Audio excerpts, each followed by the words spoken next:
happy holiday. I'm gonna spend time with family, caroling and spreading the holiday cheer. Bake some cookies. So awesome. I love the holidays. Hi, this is Rihanna. Hi, it's Katy Perry wishing you a happy holiday. Happy holiday. On 100.5 FM. For the holidays. From the generation of bake ovens $7 wherever toys are sold. and creepy crawlers. Wherever toys are sold. Hey, don't forget the toys.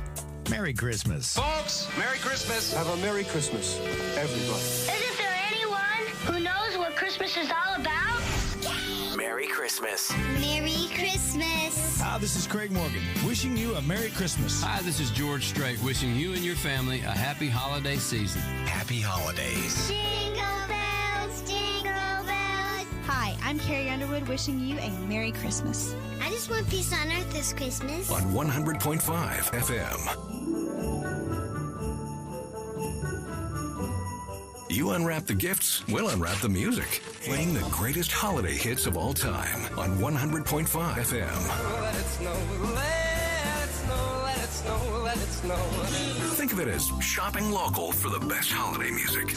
Playing the greatest holiday hits of all time on 100.5 FM.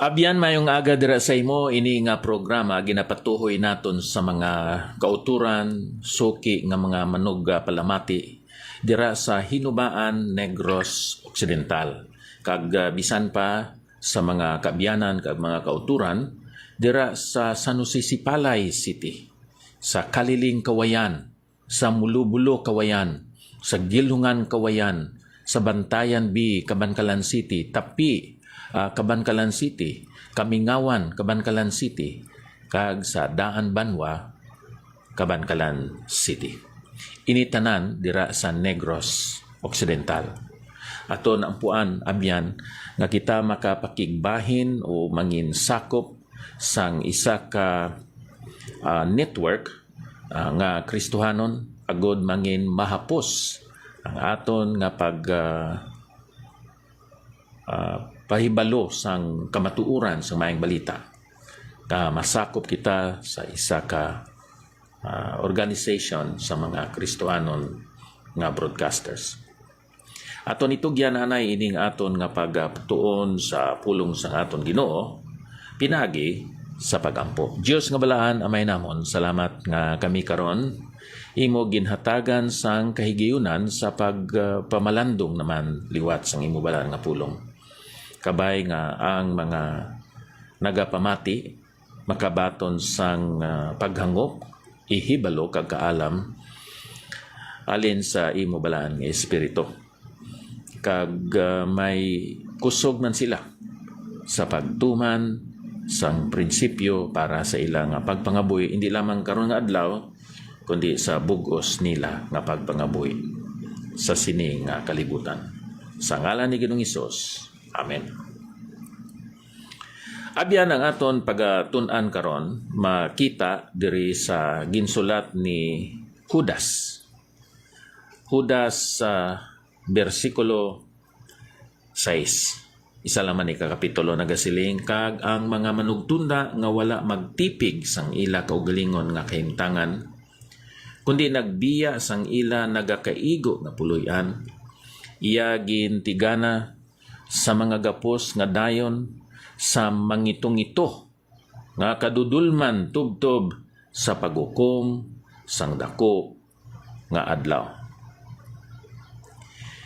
Sang nagligad nga broadcast dito sa Principle for the Day abyan, ari diri ang nakita naton sa bersikulo 5 nga ang pungsod sang Israel lapaw, nagwa sa utlanan, limitasyon kag boundary nga ginhatag sang Dios sa ila.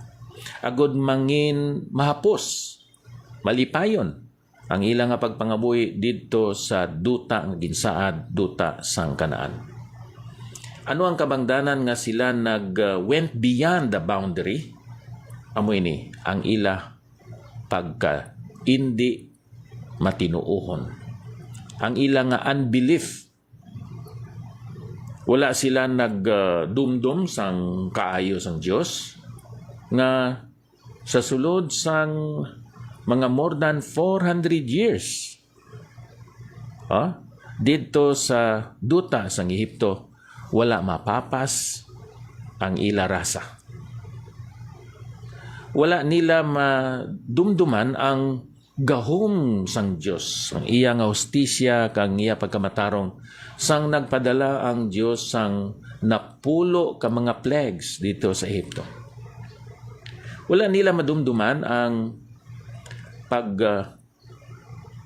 tabuk nila sa duta o kon sa dagat nga nagalakat sa duta. Siling sang Balahan Kasulatan, ang Red Sea nga pagtabok nila. Sa panahon nga nagambal sila sini nga sila nagareklamo, ara sila sa wilderness, sa kanayakan, wilderness. Ginpakaon sila sang Dios sang mana kag sang quail sa sulod sang mga 40 ka tuig. Ang ila unbelief amo ang kabangdanan that they went beyond the boundary ang ginhatag sang Dios. Karon diri sa bersikulo 6, ang mga manugtunda naman went beyond the boundary ang ginhatag sang Dios sa ila. Kung aton usisaon abyan, si Judas nag-refer sa mga manugtunda nga nagrebuildi batok sa otoridad sang Dios. Kag ang paghukom amo ini nga sila gin pagwa sa langit. Ila ginbiyaan ang ila assigned role. Kag ang nagbiya sila sa langit. Ini nga statement nagarefer sa rebellion dito sa langit nga ginpanguluhan ni Satanas.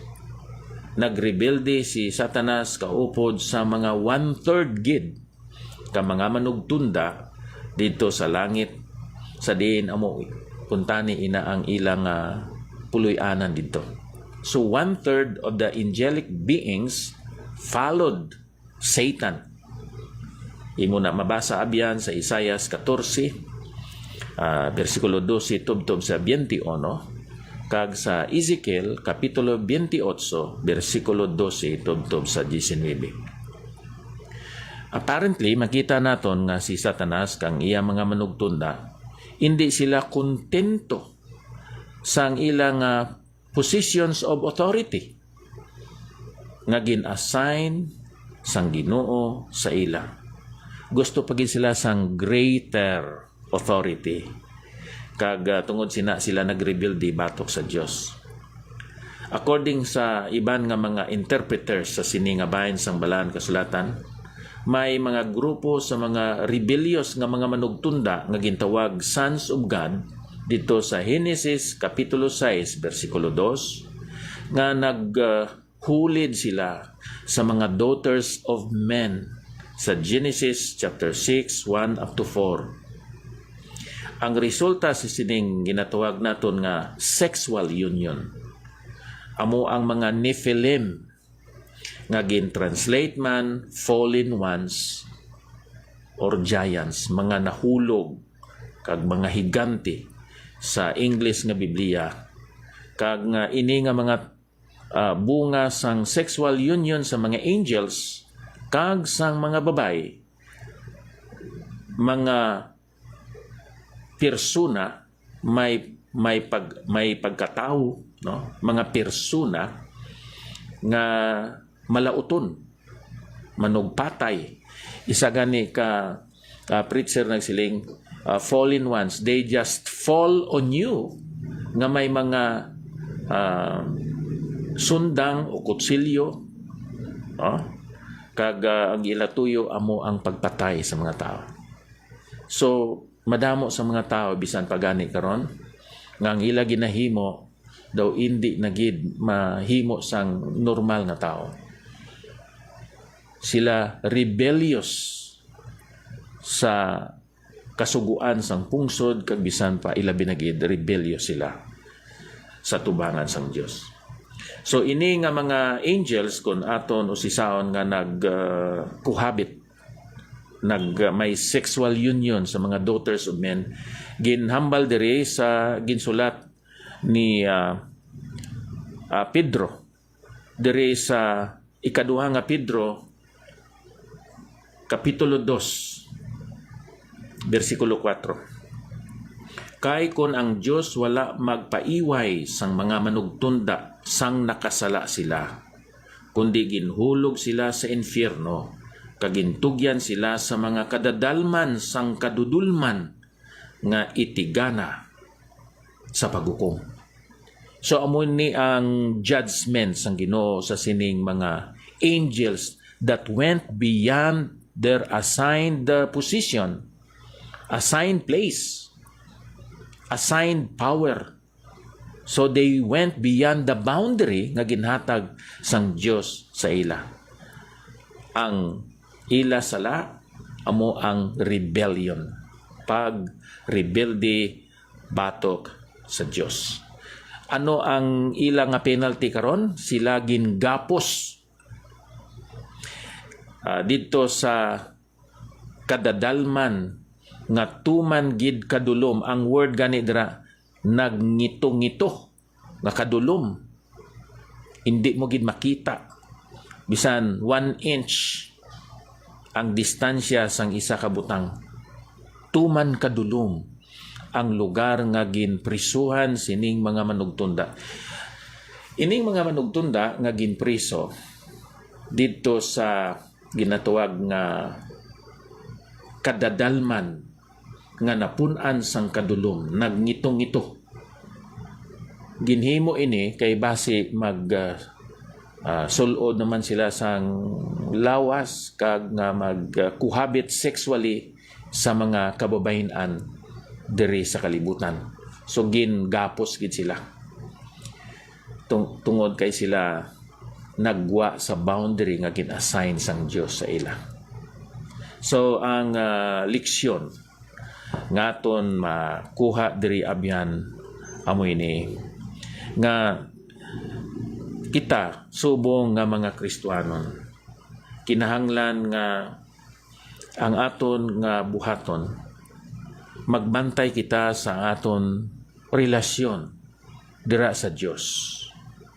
Ilabi na gid nga hindi kita magrebelde sa iya nga pulong, sa iya mga sugo, sa iya nga kabubuton.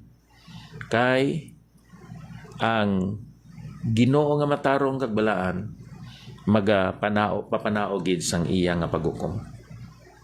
Subo nga mga Kristiyanon kun kita makasala, oo pasayloon niya kita. Pero amo ning ako nibilin sa imo. Wala siya nagsaad nga librehon niya ka sa konsekwensya sang imo sala. In other words, sa isa ka statement amo ini, God has promised to forgive us of our sins. But He did not promise to free us from the consequences of our sins. Diyos nga balaan, salamat kay ikaw nagatudlo sa amon that we should not go beyond the boundary that you have set for us. Teach us to be